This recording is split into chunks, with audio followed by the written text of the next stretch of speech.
बहू का सारा सामान बेटी को दे दिया।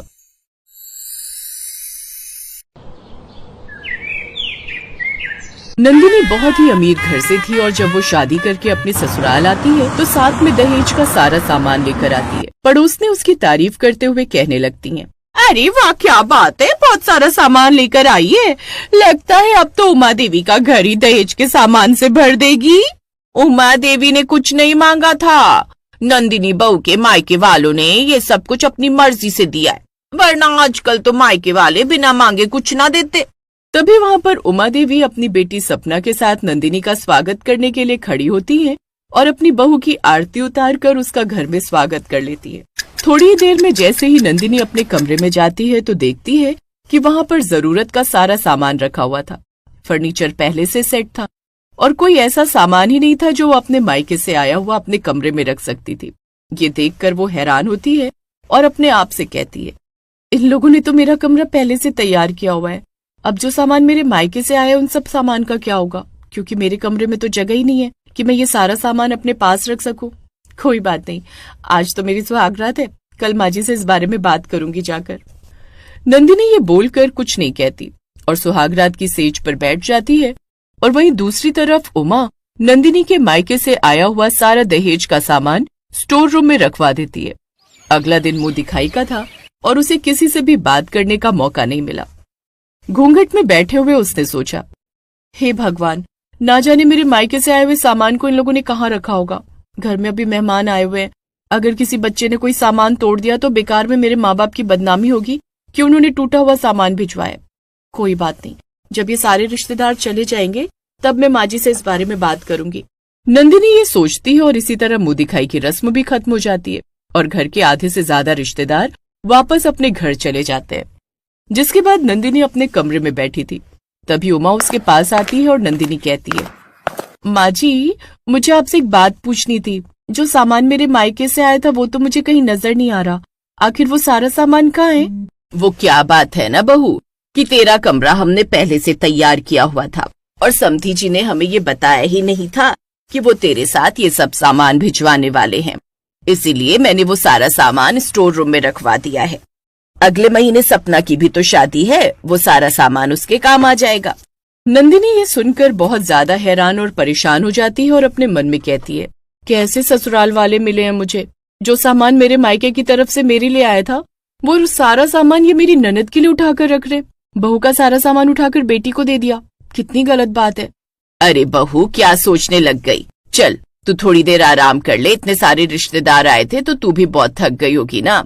उमा ये बोलकर कमरे से चली जाती है। जिसके बाद नंदिनी अपनी माँ को कॉल करके सब कुछ बताती है और उसकी माँ जब ये सारी बातें सुनती है तो कहती है, हद होती है, मुझे नहीं पता था कि उमा बहन ऐसी निकलेंगी। उसने बहू का सारा सामान उठाकर बेटी को दे दिया। अरे कंजूसी की भी हद होती है।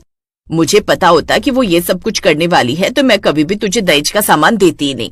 क्या कर सकते हैं माँ, वैसे भी मैं शादी करके नई नई इस घर में आई हूँ तो मैं किसी को कुछ कह भी नहीं सकती हूँ।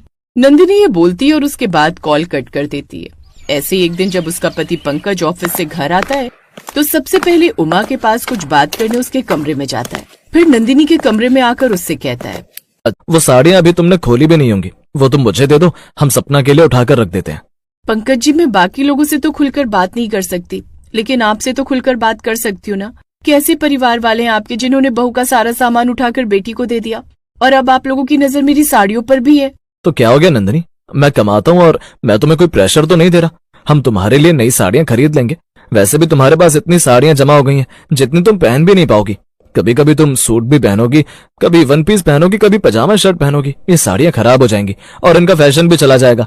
और अब तुम भी इस परिवार का हिस्सा हो, अगर इस घर के कुछ पैसे बचते हैं तो इसमें क्या बुराई है। नंदिनी को इस बारे में अपने ससुराल वालों से बहस करना बिल्कुल भी अच्छा नहीं लगता और वो अपने कमरे में रखी सारी साड़ियाँ निकाल कर पंकज को दे देती है और पंकज ले जाकर उसे सपना के लिए संभाल कर रख देता है। ऐसे ही 10-15 दिन बीत जाते हैं और सपना की शादी की तैयारी घर में शुरू हो जाती है। घर में बहुत सारे रिश्तेदार फिर से आए हुए थे और सभी रिश्तेदार तरह तरह की बातें बना रहे थे। उन्हें नंदिनी अकेले मिल जाती है और वो नंदिनी के जख्मों पर नमक छिड़कने का काम करने लगते हैं। सच में नंदिनी बहू, तुझे कितना बुरा लग रहा होगा, तेरे मायके वालों ने कितना अच्छा अच्छा दहेज का सामान भिजवाया हुआ था और तेरे ससुराल वालों ने वो सारा सामान उठाकर बेटी को दे दिया। अरे अगर तेरे साथ ऐसा ही करना था तो कम से कम तुझसे पूछना तो चाहिए था। सच में मुझे तो बहुत बुरा लग रहा है तेरे बारे में। लगता है तेरे माँ बाप ने रिश्ता करवाने से पहले पंकज के बारे में अच्छे से जांच पड़ताल नहीं की। नंदिनी को भी उन रिश्तेदारों की बातें उस समय बिल्कुल ठीक लगती है और नंदिनी भी उनकी हाँ में हाँ मिलाने लगती है। हाँ चाचा जी, आप बिल्कुल ठीक कह रहे हैं। एक बात बताओ, मेरे माँ बाप ने इतनी मेहनत से पैसे जोड़कर वो सारा दहेज का सामान मेरे लिए दिया और इन्होंने मुझे सारा पुराना फर्नीचर उठाकर दे दिया। ये तो कोई बात नहीं होती ना। अब मेरी ननद जिसने कभी खुद कोई मेहनत नहीं की, वो मेरा दहेज का सामान मुफ्त में ले जाएगी। और आपको सच बताओ, इन्होंने तो मेरी नई साड़ियां भी मुझसे ले ली। अब बताओ क्या इज्जत लेकर सपना ससुराल में जाएगी? अरे अपनी भाभी का सामान इस्तेमाल करेगी। सच में हद होती है किसी बात की। सभी लोग इसी तरह चुगलियां कर रहे होते हैं। फोन पे पर 7।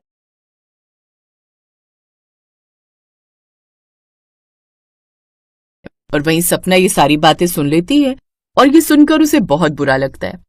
वो जाकर पंकज और उमा के आगे रोते हुए ये सारी बातें बताने लगती है। और तभी जब फंक्शन खत्म होने पर सारे रिश्तेदार चले जाते हैं, तभी नंदिनी और पंकज आपस में बहुत बड़ी लड़ाई करने लगते हैं। उमा और सपना भी वहीं खड़े हुए थे। क्या जरूरत थी तुम्हें रिश्तेदारों की हाँ में हाँ मिलाने की? कम से कम तुम हमारी तरफ से बोल तो सकती थी ना। आखिर मैंने क्या गलत बोला है पंकज? आप लोग उस बेटी से एडजस्ट करने के लिए नहीं कह सकते जो शुरू से आपके घर में पली बड़ी है, लेकिन वो बहू जो पहले दिन ही आपके घर में आई है उसे एडजस्ट करने के लिए कहते हैं। अरे एक इंसान है, जब उसे जीवन की सारी खुशियां मिलने लग जाती हैं। बहू, हमने तुझे कुछ नहीं कहा, इसका मतलब ये नहीं कि हमें तेरी फिक्र नहीं। अरे तेरे कमरे में महंगा फर्नीचर है, बल्कि तेरे मायके वालों ने सस्ता फर्नीचर भिजवाया था। भले ही मेरे मायके वालों ने सस्ता फर्नीचर भिजवाया हो या फिर महंगा फर्नीचर, लेकिन उस फर्नीचर में मेरे माँ बाप का प्यार था, उनका आशीर्वाद था। मुझे सामान से फर्क नहीं पड़ता, उनके आशीर्वाद, उनके लगाव से फर्क पड़ता है। आप ये बात नहीं समझेंगे। आपकी बेटी को पराया होकर जाने दीजिए, तब आपको ये सब कुछ समझ में आएगा। ये सारी बातें सुनने के बाद उमा को एहसास होता है कि नंदिनी बिल्कुल ठीक कह रही थी और सच में उसे नंदिनी के विचारों की भी कदर करनी चाहिए थी। मुझे माफ कर दे बहू, मैंने आते ही तुझ पर अपना हक समझ लिया था और बिना तेरी मर्जी के तेरा सारा सामान अपनी बेटी को देने को तैयार हो गई थी। तू बिल्कुल ठीक कह रही है, तू भी तो इस घर की बहू है। अगर कल को सपना सारा सामान लेकर अपने ससुराल जाती और उसके साथ उसका ये सारा सामान उठाकर किसी और को दे दिया जाता तो मुझे भी बुरा लगता। मुझे माफ कर दे, मुझसे बहुत बड़ी गलती हो गई है। इसके बाद में उमा अब अपनी बेटी के लिए सारा नया सामान खरीदती है और नंदिनी को उसका सारा सामान वापस दे देती है और उसे समय देती है ताकि वो अपने ससुराल वालों को समझ सके और उसे एडजस्ट करने का भी टाइम मिले।